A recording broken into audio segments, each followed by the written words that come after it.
అటవీ ప్రాంతము, గ్రామీణ ప్రాంతం. పెద్దగా అభివృద్ధి ఈ ప్రాంతంలో లేదు. కానీ సరిగ్గా 20 సంవత్సరాలు తర్వాత వెనక్కి తిరిగి చూసుకుంటే ఇది ఒక గొప్ప నగరంగా మారడమే కాకుండా, ఒక పక్కన శాంతి సరోవర్ ఉంటే the other side is Indian school of business.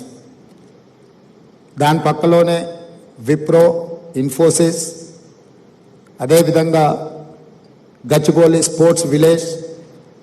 So ఇదొక ఇంటర్నేషనల్ హబ్గా మారడానికి కారణం ప్రభుత్వాలు తీసుకున్న నిర్ణయాలు. ఈ ప్రాంతం అన్ని రకాలుగా అభివృద్ధి చెందిన కేంద్రంగా మారడం జరిగింది. ఈ ప్రాంతంలో శాంతి సరోవర్ ఉండడం, దీది ब्रह्म कुमारी बहनों के ये जो शांति सरोवर हमारा राज्य में, हमारा शहर हैदराबाद में रहना हमारा बहुत खुशी है, हमारा किस्मत है. क्योंकि कहीं हम लोग विदेश गए तो चर्चा आते रहता है कि भाई आपके शहर में क्या है.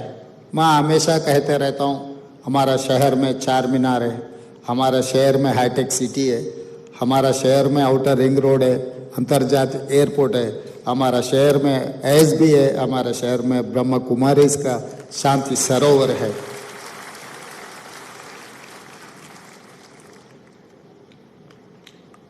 आदमी को कितना भी रहने दो, सब कुछ रहने दो, मगर शांति नहीं है तो कुछ भी नहीं है. तो इसीलिए वो शांति देने के लिए हमारे बहन ब्रह्म कुमारी जितना कोशिश कर रहा है, तहे दिल से मैं धन्यवाद कहना चाहता हूँ तेलंगाना के मुख्यमंत्री के नाते पे. और आज जो आपके जो कार्याचरण में देखते गया, एंटी ड्रग्स, किसानों का जो आत्महत्या और यूथ के डेवलपमेंट, ये सब सारे देखने के बाद हमारा जो इलेक्शन मैनिफेस्टो है, हम किसानों को वादा किया था, किसानों को आत्महत्या से बाहर लाने के लिए, किसानों का खर्चा माफ करने के लिए हम लोग वादा किया. हमारे तुम्मला नागेश्वर राव जी यहीं मंच पर है. 21,000 करोड़ रुपए हम किसानों का खर्चा माफ किए. इस हिंदुस्तान में आज तक कोई राज्य में कोई नेता किसानों को आत्महत्या से बाहर लाने के लिए इतने खर्चा माफी किसी ने नहीं किया. पहली बार हमारे राज्य ने 31,000 करोड़ रुपए किसानों को खर्चा माफी किए.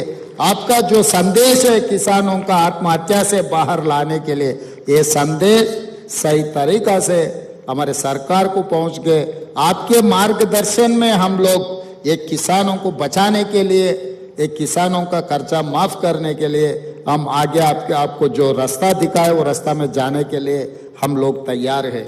और रहा दूसरी बात, नशा, ड्रग्स. ये नशा और ये ड्रग्स इस देश को सर्वनाश करने के लिए लोग कोशिश कर रहे हैं. आज के तारीख में एक बार अगर पंजाब को देखें तो सचमुच नतीजा आपको दिख जाएंगे. हम ज्यादा बोलने का, ज्यादा कहने का जरूरत नहीं है. आज इस देश में सबसे बड़ा मुद्दा है ड्रग्स, नशा. ये ड्रग्स और ये नशा को हम लोग साफ करना चाह रहे हैं. इसीलिए तेलंगाना सरकार ने शुरुआत की है Telangana anti narcotics bureau. We have started a organization, Mr. Karthikeyan ji, that is called Telangana Anti Narcotics Bureau. It is like your CBI, it is like your Anti-Corruption Bureau, it is like Vigilance and Enforcement. I have started one more organization to eradicate from my state, my country, the drugs.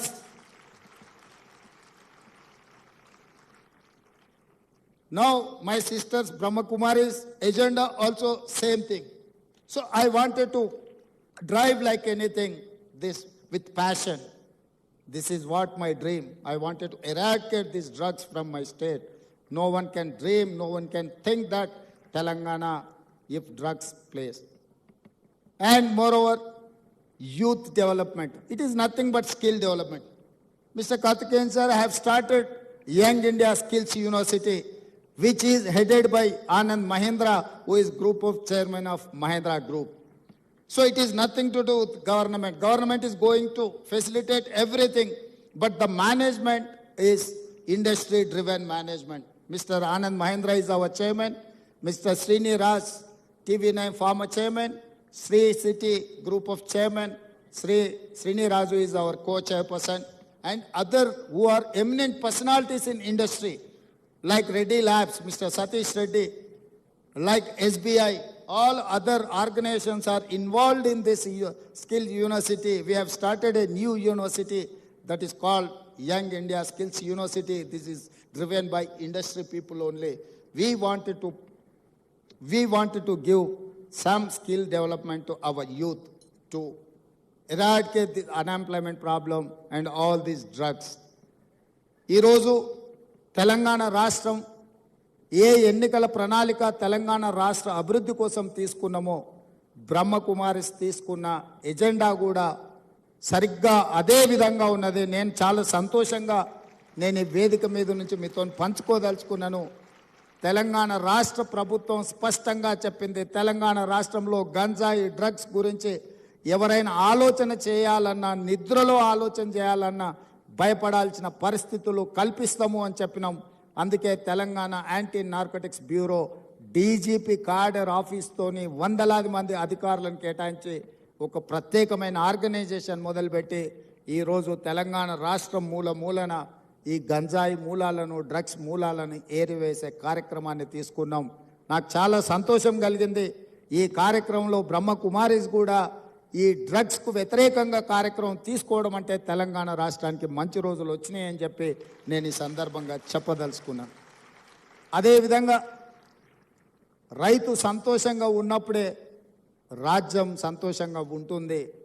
ఈ ప్రభుత్వం ప్రజాప్రభుత్వం, రైతు ప్రభుత్వం నిరూపించడానికి రైతులకు వ్యవసాయాన్ని లాభసాటిగా చేయాలన్న ఆలోచనలో మొట్టమొదటి భాగంగా రైతుల ఆత్మహత్యలను ఆపాలన్న ఆలోచనతోటి ఆనాడు ఎన్నికల సందర్భంలో మేము ఎన్నికల మేనిఫెస్టోలో మే 6, 2021 నాడు వరంగల్లో రైతు డిక్లరేషన్ శ్రీ రాహుల్ గాంధీ గారు చేసిన దాంట్లో 2 లక్షల రూపాయల రైతు రుణమాఫీ చేస్తామని చెప్పినాం. ఈరోజు గర్వంగా ఈ వేదిక మీద నుంచి చెప్పదలుచుకున్నాను, ప్రభుత్వం వచ్చిన 8 నెలల లోపే 31,000 కోట్ల రూపాయల రైతు రుణమాఫీ చేసిన ప్రభుత్వం ఈ దేశంలో ఉంది అంటే అది తెలంగాణ ప్రభుత్వం. తెలంగాణ ప్రభుత్వం చిత్తశుద్ధితోని రైతులకు వ్యవసాయాన్ని లాభసాటిగా చేయడమే కాకుండా రైతుల యొక్క ఆత్మహత్యలను ఆపాలన్న ఆలోచనతోటి ఈరోజు మా ప్రభుత్వం ముందుకు వెళ్తుంది. ఈరోజు బ్రహ్మకుమారిస్ కూడా రైతుల యొక్క ఆత్మహత్యలు ఆపాలన్న ఆలోచన, కార్యాచరణ తీసుకోవడం మా ప్రభుత్వానికి సంతోషం కలిగించింది అని చెప్పి నేను ఈ సందర్భంగా తెలియజేస్తున్నా. అదేవిధంగా యువతకు నైపుణ్యాన్ని నేర్పాలన్న ఆలోచనతో ఈరోజు యంగ్ ఇండియా స్కిల్ యూనివర్సిటీని తెలంగాణ రాష్ట్ర ప్రభుత్వం ప్రారంభించింది. ఈరోజు ఎయిర్పోర్ట్కు కూతవేటు దూరంలో ముచ్చర్ల దగ్గర మేము ఫ్యూచర్ సిటీని నిర్మిస్తున్నాం. ఫ్యూచర్ సిటీలో ఈ యూనివర్సిటీ కోసం 60 ఎకరాల భూమి కేటాయించి దాదాపుగా 300 కోట్ల రూపాయలతో యూనివర్సిటీ నిర్మాణానికి నిధులు కేటాయించడమే కాకుండా ఆ యూనివర్సిటీకి చైర్పర్సన్గా Mahindra automobile industry chairperson Anand మహేంద్రాని మేము రిక్వెస్ట్ చేస్తే వారు చైర్పర్సన్గా యూనివర్సిటీకి ఒప్పుకున్నారు. కో చైర్పర్సన్గా శ్రీనిరాజ్ గారు ఉన్నారు. పరిశ్రమలలో ప్రముఖులైన వ్యక్తులను ఇందులో డైరెక్టర్లుగా తీసుకున్నాం. ఆ పరిశ్రమలోని ముఖ్యమైన వ్యక్తులే pharma industry, banking industry, other ఇండస్ట్రీలో ప్రముఖులు ఇక్కడ సిలబస్ డిసైడ్ చేస్తారు, విద్యార్థులను సెలెక్ట్ చేసుకుంటారు, వాళ్ళకి శిక్షణ ఇస్తారు. శిక్షణ తర్వాత వాళ్ళందరినీ వాళ్ళ యొక్క సంస్థలలో ఉద్యోగాలు ఇవ్వడానికి ఇవాళ యంగ్ ఇండియా స్కిల్స్ యూనివర్సిటీని మేము ప్రారంభించినాం. ఈరోజు ఇక్కడ బ్రహ్మకుమారిస్ కూడా ఈ యువతకి ఇట్లాంటి శిక్షణ ఇవ్వాలి, యువతని ఒక అభివృద్ధి పదం వైపు నడిపించాలన్న ఒక ఆలోచన మా ప్రభుత్వం యొక్క ఆలోచన, బ్రహ్మకుమారి గారి యొక్క సందేశం ఒకే విధంగా ఉంది. ఈరోజు తెలంగాణ ప్రభుత్వం యొక్క ఎజెండాకు మార్గదర్శకంగా బ్రహ్మకుమారిస్ నిలబడడం, అలాంటి కార్యాచరణ తీసుకోవడం మా ప్రభుత్వానికి చాలా సంతోషం. ఇంత మంచి కార్యక్రమాలు తీసుకోవడమే కాకుండా తెలంగాణ రాష్ట్రంలో శాంతి సరోవర్ ఉంది అని చెప్పి మేము గొప్పగా చెప్పుకుంటున్నాం. ఈ సంస్థకు అన్ని రకాలుగా మా ప్రభుత్వం అండగా నిలబడుతుంది. ఆనాడు 20 సంవత్సరాల క్రితం ఇచ్చినప్పుడు నాకు తెలిసినంత వరకు మృత్యుంజయ్ గారు ఇప్పుడు నా దృష్టికి తీసుకొచ్చిండ్రు, దీని లీజ్ టర్మ్ కంప్లీట్ కాబోతుందని. తప్పకుండా తెలంగాణ ప్రభుత్వం మీ లీజ్ రెన్యువల్ చేయడమే కాకుండా మీకు అవసరమైన అన్ని సహకారాలు ఇవ్వడానికి మా ప్రభుత్వం స్పష్టమైన విధానంతో ఉన్నది. ఈరోజు ప్రజలకు ఈ యాంత్రికమైన జీవితంలో ఈరోజు అన్ని రకాలుగా రకరకాల పరిస్థితుల్లో ఉన్న ప్రజలకు ఒక శాంతి సందేశాన్ని ఇవ్వాలి అని అంటే మౌంట్ అబూ తర్వాత ఇక్కడ శాంతి సరోవర్ ఉండడం అనేది తెలంగాణ ప్రజలకు గర్వకారణము. దీన్ని ఇంకా అభివృద్ధి పదం వైపు నడిపించడానికి అవసరమైన సహకారాన్ని ఇవ్వడానికి మా ప్రభుత్వానికి ఎలాంటి భేషజాలు లేవు, తప్పకుండా మద్దతు ఇస్తుంది.